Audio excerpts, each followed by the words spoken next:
Let's talk about the law, Barbara. What is it? What is this law exactly, and how does it work? How do we put this to work? Okay, first off, I have to tell you the law of attraction, as I understand it, is the law of attraction as presented by Christy Whitman, because there are several different versions, and my understanding is influenced by my experiences and the other things I've studied. So to understand the law of attraction, you have to first understand that everything in the universe has frequencies. And without knowing it, we're constantly sending out frequencies which you could think of perhaps as radio waves. We can't see them with the naked eye, we cannot hear them, but we're sensitive to them. And other people are picking up on these frequencies, and the types of frequencies we send out are what we are attracting back to ourselves. So the law of attraction basically says what we think about or focus on most of the time is what we're attracting back to ourselves. This is really important because, as I said, with my past tragedies, I had a tendency to go back and relive them in my head, not wanting to, but constantly they would come back up. And so since I was focusing on tragedies, that is what I was attracting to myself, not realizing it. Very good. It's very important then if we have bad things in our background, in our past, to stop focusing there. Number one, stop that to move forward.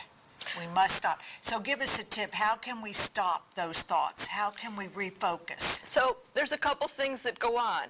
This doesn't mean that I've completely stopped. Doesn't mean I never think about those things anymore. Usually they still come up on a daily basis, but I'm aware now. So when it comes up, I say, I want to focus on the present. I choose to put that thought on a cloud. I don't need it. It can float away today. And I'm going to focus now on how glorious my present is and what I want out of my future. Now, I understand. In terms of the law of attraction, there are 7 other essential laws that go along with it that make it work really well. So the second law then would be the law of deliberate creation. I understand that I'm putting frequencies out anyway, so I'm going to create the frequencies I want. So by focusing on this brilliant present that I want and the brilliant future that I want, I'm putting out frequencies that are going to attract those things to me. And remember in class, Lana, one of the ways I said that it's good to do this is to make a daily intention. Now, very important. I will share with you quickly my daily intention, which is a tall order, and how it works. My daily intention for a year or so now has been to be love, light, and joy to everyone I meet, to make their encounter with me brighten their day in some way, makes their lives better. But at the same time, I want to be totally, unconditionally loving to myself. How does this work? This means, for example, if I'm in a traffic jam and people are cutting me off and I start to get irritated, and then I say, okay, I hate that person just cut me off and I'm angry. I say, wait, that's not what I want out of my day. I want to be love, light, and joy. It helps me to move back to center immediately. To get rid of that negative thought, because that's going to, the next block down is where we have the big fender bender, because that is what we're pulling in. Oh, absolutely. So when we feel that negativity coming in, something angers us, immediately start refocusing on, that's not what I want to, that's not how I want to feel. Okay, very good. How about number 3? Okay. Then the next law would be the law of allowing. The law of allowing has several components. One component, I must allow myself to be who I really am and not feel compelled to be who you want me to be. The other component, I must allow you to be who you are And so if you're doing something that irritates me, I don't expect you to change for me. A simple example, I have lunch with you every day, you chew with your mouth open, I hate it. I can perhaps say to you, I would really like it if you chew with your mouth shut. But if you choose not to, my choice is either to A, associate with you at different times when you're not eating because I love you to pieces, or B, change my attitude about your open mouth. Right. Right. Or quit having lunch. That's right. All right, now let's just forget lunch. There is one other component to the law of Okay. allowing. Okay. And that is when you're making your deliberate creation, you're sending an intention, this is clearly what I want, you can imagine it, you can feel it, you focus on what you want. And now you say, okay, I've pictured it clearly. Is there anything that's keeping me from believing it could happen? And if there is, you need to clear that so you can allow whatever it is you're imagining to come to you. So that is important to, if there's any roadblock in your vision, that must be removed. Absolutely. To allow it to come in. Very good, Barbara. Absolutely. Next. The next law would This is be... getting good, isn't it? The next law would be the law of sufficiency and abundance. And this law states that because you were born into this universe, you are already worthy, you are already enough. You don't have to prove anything to anybody. There's plenty of everything in the universe for everyone, which means we don't need to compare ourselves to anyone else. We don't need to compete. The best way to function would be for us to collaborate and love each other. And it's such a competitive society that, Barbara, if you think someone's getting ahead of you, it's hard to say, no, there's enough. That's their path. This is my path. Stay on my path. You know, let's get along. Absolutely. And, Barbara, I want to just jump in here for a minute. Barbara insists on us being accountable to ourselves, okay? That's why she follows up seminars with emails, and I'm sure your clients get emails.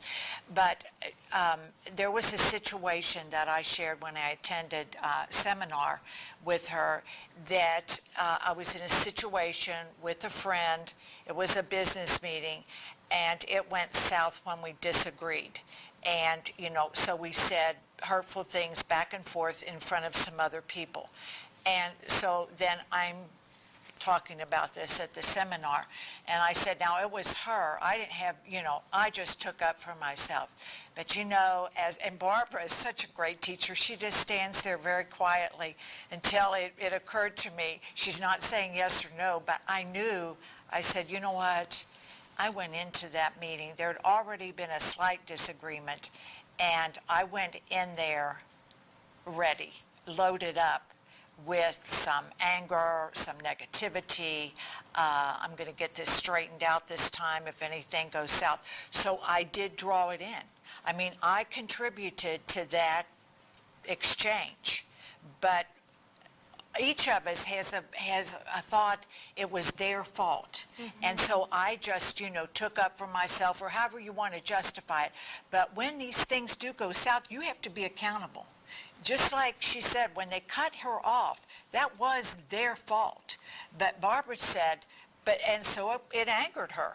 But she had to get rid of that. And if I would have went into the meeting with the right attitude, the right vibration, the right frequency, I don't think that would have ever happened. So do stay accountable to yourself if you really want life to be great, because on the way home, I'm sure my blood pressure was at stroke level.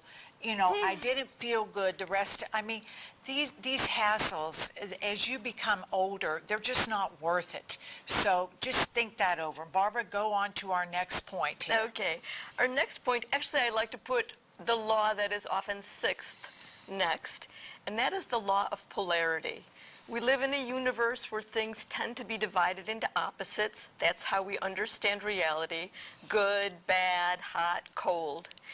So our job is to try to find a happy medium and stay centered and grounded in that happy medium.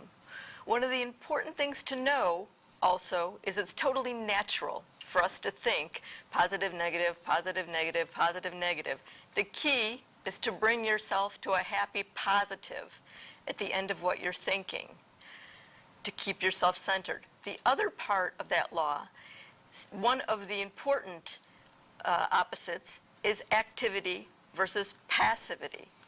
So, the law of attraction, you have clearly in your mind what you want and how you want to feel. But if you just stay in your room and picture it, it's not going to work.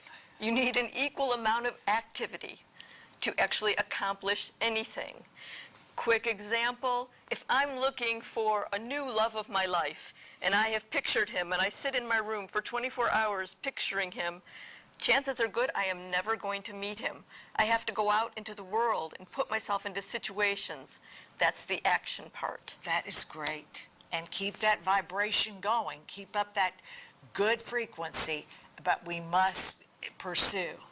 Okay, pursue our dream. Very good. Go ahead, Barbara. Okay, the next My law gosh, then so great. would be the law of detachment. And the law of detachment says, okay, I've done everything I can to make it clear to the universe what I want.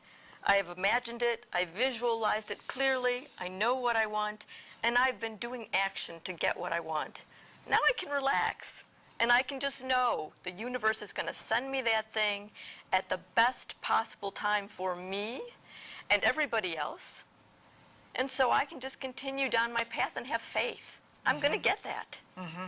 Just that deep knowing inside it will come at the right time, the right place, the right situation, person, whatever it is that we are hoping for. Should we narrow it down? Some people may want different employment. Some people may want a person. Some people, what if you would want both of those? We just keep up the frequency, look for another job, and keep going to social situations. Yes, I mean, absolutely. That's what you do, because it might just not be one area. Absolutely. You might want to. Usually, it's hard to focus on everything at once. Right. But nevertheless, it's good to have a clear picture of what you want overall. Okay, great. Great advice. Barbara, have we got one more? Yes. And then the final law, which is a bonus law, is the law of reflection. This is one of my very favorite laws. You can think of it as a mirror law. And it goes back to what Lana said about her personal situation with this other woman. The law of reflection tells us that our outer reality is simply a mirror of our inner reality. So, for example, if somebody in my outer reality is being very nasty to me, unless they're mentally ill, that's a totally different situation. Right. We'll overlook that.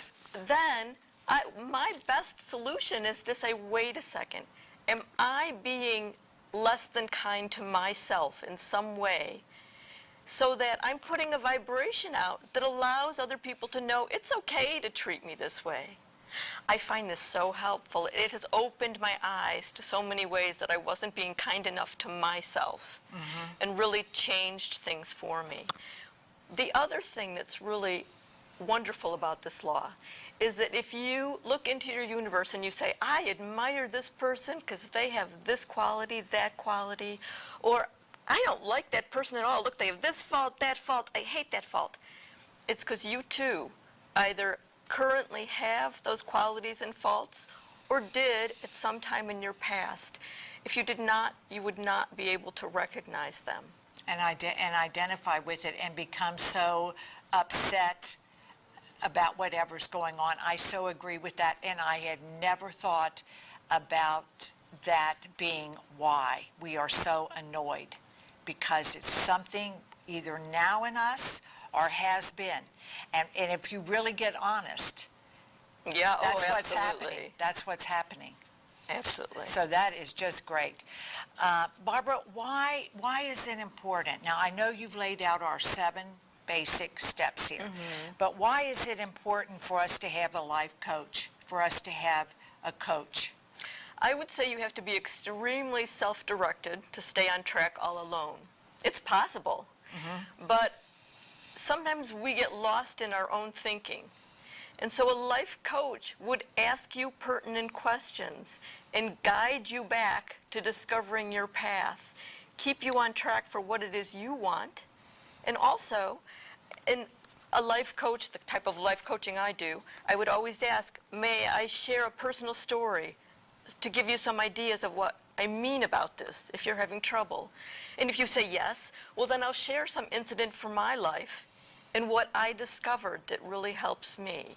And I think that's so important. And she is, in seminars, she shared a lot of her past because we all connect in that way. It might not be exactly the same, but the feeling was the same. The rejection, the blame, the shame, all of those things. It might be different situations, but all of those feelings are in all of us. Barbara, it's just been great having you. We're almost out of time. Is there anything in closing thought, Barbara, that you would like to point out with the law of attraction, the maybe one most important thing to keep our viewers on track, that they can really see their life grow? The thing that has most changed my life, I think, is the knowledge that I can tell my stories differently. And this means that, and it's taken a lot of work on my part, it did not happen overnight, but if something bad happens, and my initial reaction is, oh no, why is this happening to me? How awful. Within 30 minutes, I can say, wait a second, what's the golden nugget here? What am I learning from this experience? There are blessings, there are always hidden blessings in everything. Sometimes you can't see them right away. But several tragedies in my life, I look back now and I say, wow, I wouldn't have the knowledge and the experience I have now to help my daughter with certain things if I hadn't experienced that. So there's the blessing already. Mm-hmm. That is it's so good in ending, Barbara. And I want to say you have been listening to Barbara Klaw. She is a certified life coach. Her contact information will follow. And if you seek change in your life, I encourage you to contact Barbara. She is an amazing teacher, and she can help you. I know she can help you. So I hope, as always, that you gained a lot of knowledge from today's show. And as always, you be happy and you keep smiling, and I'll see you soon.